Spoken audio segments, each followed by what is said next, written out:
अस्सलाम वालेकुम जी। पाकिस्तान ने दूसरे टी20 में साउथ अफ्रीका को आउट क्लास कर दिया और पाकिस्तान के 4 खिलाड़ी हैं जिन्होंने इस मैच को जितवाने में सबसे अहम किरदार अदा किया है और चारों के चारों जो है वो पूरी साउथ अफ्रीका की टीम पर भारी पड़े हैं और बहुत से ऐसे रिकॉर्ड्स हैं जो कि ब्रेक हुए हैं इस दूसरे टी20 में।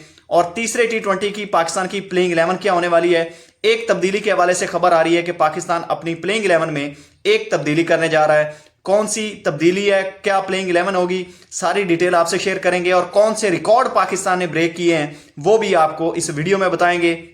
सबसे पहले बात करते हैं जी बाबर आजम के रिकॉर्ड। 1 बाय 1 मैं आपको बताता हूं कि बाबर आजम ने जी टी20 का ताज अपने सर पर रख लिया है और वो दुनिया के वाहिद खिलाड़ी बन गए हैं जिन्होंने सबसे ज्यादा टी20 रन बनाए हैं। 123 इनिंग में 4232 रन उन्होंने बनाए हैं और अब वो दुनिया के सबसे ज्यादा टी20 इंटरनेशनल रन बनाने वाले खिलाड़ी बन गए हैं। और वनडे के और टेस्ट के और टी20 के तीनों खिलाड़ियों के नाम मैं आपको बताता हूं कि जिन्होंने सबसे ज्यादा रन बनाए हैं। अगर वनडे की बात की जाए तो सचिन तेंदुलकर हैं जी, उन्होंने 18,000 रन बनाए हैं जी, इंडिया के सचिन तेंदुलकर ने। और टेस्ट में भी उन्होंने 11,000 रन बनाए हैं। और अब टी20 के जो बादशाह हैं वो बाबर आजम हैं, उन्होंने जी 4,232 रन बनाकर ये रिकॉर्ड अपने नाम किया है। दूसरे नंबर पर इंडिया के रोहित शर्मा हैं जिन्होंने 151 इनिंग खेली हैं और उन्होंने 4,123 रन बनाए हैं। और विराट कोहली तीसरे नंबर पर हैं जी और जॉस बटलर जो है वो चौथे नंबर पर हैं। और बाबर आजम सबसे जो अहम चीज़ है कि वो दुनिया के वाहिद बैट्समैन बन गए हैं, बड़े बैट्समैन बन गए हैं जिन्होंने ये रिकॉर्ड अपने नाम किया है सिर्फ 123 इनिंग खेलकर। तो ये जी बड़ा कमबैक है बाबर आजम का।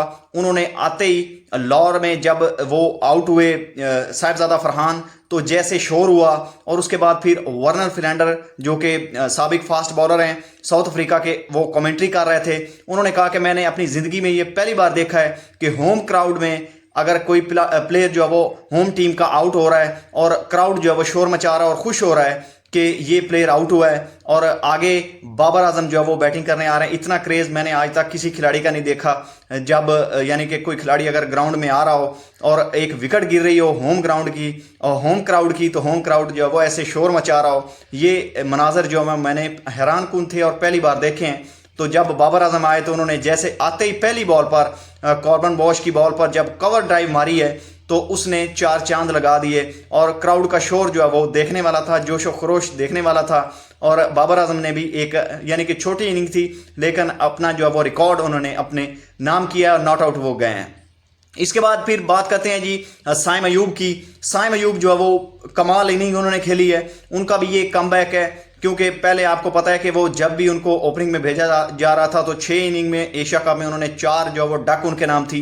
लेकिन आज उन्होंने इस सीरीज़ में ना सिर्फ पिछले मैच में 37 रन किए और पाकिस्तान वो मैच हारा ज़रूर, लेकिन जो साइम अयूब थे वो फॉर्म में वापस आए और आज की जो इनिंग उन्होंने खेली है क्या कमाल इनिंग थी। इसमें उन्होंने जी 6 चौके लगाए हैं, 5 छक्के लगाए हैं और 9 लुक शॉट उनकी वापस आ गई है और आखिरकार उन्होंने 9 लुक छक्का मारा और उसके बाद फिर आखिरी बॉल पर भी उन्होंने 6 रसीद करके मिड विकेट के ऊपर से पाकिस्तान को ये मैच जितवाया और 71 रन की नॉट आउट इनिंग खेली जिसमें उन्होंने 5 छक्के और 6 चौके मारे हैं। और ये उनकी कमाल इनिंग थी, देखने वाली इनिंग थी, स्टाइलिश थी, टेम्परामेंट था उसमें जो वो सब कुछ आपको नज़र आ रहा था। और वो वाला साइम अयूब जो कि हम ऑस्ट्रेलिया साउथ अफ्रीका की सीरीज़ में हमने देखा था और उसके बाद फिर उनको इंजरी हुई और वो वाला साइम अयूब जो है वो गायब हो गया। लेकिन आज जो वो इस मैच में वो देखने को मिला पाकिस्तान को कि साइम अयूब अपनी फॉर्म में वापस आए हैं जो कि पाकिस्तान के लिए बहुत ही फ़ायदेमंद है। और पाकिस्तान लगातार बैटिंग में जो स्ट्रगल कर रहा था वो जो वो अब पाकिस्तान उसमें कामयाब यानी कि साइम अयूब की वजह से कामयाबी पाकिस्तान को मिल रही है। ये साइम अयूब के लिए भी बहुत खुश आयद है और पाकिस्तानी फैंस के लिए भी और पाकिस्तान क्रिकेट के लिए भी। इसके बाद जी जो तीसरे कमाल करने वाले हैं जिन्होंने शुरू में आकर पहली इनिंग में कमाल किया है वो सलमान मिर्ज़ा हैं। थैंक गॉड के कोच को ये समझ आई कि पाकिस्तान के पास जो बेंच पर बैठे फास्ट बॉलर हैं उनको भी खेलने का मौका मिले, और उनको मौका मिला। फिर उन्होंने उस मौके को ग्रैब किया और आते ही उन्होंने बोल्ड किया जी हेनरिक्स को। उसके बाद फिर उन्होंने अगली विकेट जो है वो डिकॉक की निकाली, और इसके बाद फिर वो विकेट उन्होंने पीछे मुड़कर नहीं देखा और वो विकेटें लेते चले गए। 3 खिलाड़ियों को उन्होंने आउट किया, जिनमें से 2 उन्होंने बोल्ड किए और 1 को उन्होंने कैच आउट करवाया, और तकरीबन 14 रन दिए जी उन्होंने 4 ओवर में। और 3 खिलाड़ियों को, उनके जो अहम खिलाड़ी थे तीनों को पवेलियन लौटाया, और इसमें मैन ऑफ द मैच भी उनको मिला सलमान मिर्जा को, और शाहीन शाह अफरीदी की जगह पर उनको टीम में शामिल किया गया, और उन्होंने दिखाया कि उनमें कितना टैलेंट है, और उनकी 140 प्लस की पेस भी है। उनके पास जो है वो जो स्लोअर वन है इनटू द पिच वो करते हैं, वो किसी भी बैट्समैन की समझ भी नहीं आता। और मेरे ख्याल में शाहीन शाह अफरीदी जितने भी बड़े बॉलर हैं उनको ये वाली जो बॉल है वो करते हैं विकेट के अंदर आकर, जो स्लोअर वन करते हैं, और उनकी आर्म स्पीड बिल्कुल कम नहीं होती। ये उनके पास बहुत बड़ा वेपन है, खासतौर पर इन एशियन कंडीशन में। और मेरे ख्याल में जो पाकिस्तान की मैनेजमेंट है उन्होंने बहुत ही बड़ा ब्लंडर किया है कि उन्होंने एशिया कप में उनको जो वो हारिस रऊफ या किसी और बॉलर की जगह पर मौका नहीं दिया। और आज जो है वो ये नजर आया कि अगर उनको मौका दिया जाता तो जैसे पाकिस्तान की बॉलिंग स्ट्रगल कर रही थी, खासतौर पर फास्ट बॉलिंग, तो पाकिस्तान को ये बहुत बड़ा नुकसान हुआ है एशिया कप में। और आगे चल के भी ये आपको दिखेगा कि कैसा वो बॉलर है और कैसे जो वो ज्यादती उसके साथ हुई है। इसके बाद जी फ़हीम अशरफ को पिछले मैच में बिल्कुल जो वो एक भी ओवर नहीं दिया गया कप्तान की तरफ से, वो भी एक बहुत बड़ा ब्लंडर था, क्योंकि वो इन विकेट्स पर वो उनको सूट भी करती हैं। एशिया कप में लास्ट मैच में फाइनल में वो अच्छी खासी बॉलिंग करके आए थे, टॉप बॉलर थे वो, लेकिन फिर भी समझ से बाहर था कि कप्तान ने उनको एक भी ओवर नहीं दिया। और आज अगर उनको जब ये बॉल उनके हाथ में दी गई थी, आते ही उन्होंने पहले ओवर में 1 विकेट निकाली। 4 खिलाड़ी टोटल उन्होंने आउट किए हैं और 23 रन सिर्फ दिए हैं। तो इससे आप देख लें कि उनमें इन विकेट्स पर कितना टैलेंट है कि वो विकेटें निकालने में माहिर हैं। लेकिन अनफॉर्चुनेट कप्तान जो है वो, उनको एक तो कप्तानी करनी भी नहीं आती, बैटिंग उनसे पहले नहीं हो रही, और ऊपर से जो है वो कोचेस भी पता नहीं क्या मशवरे दे रहे होते हैं उनको।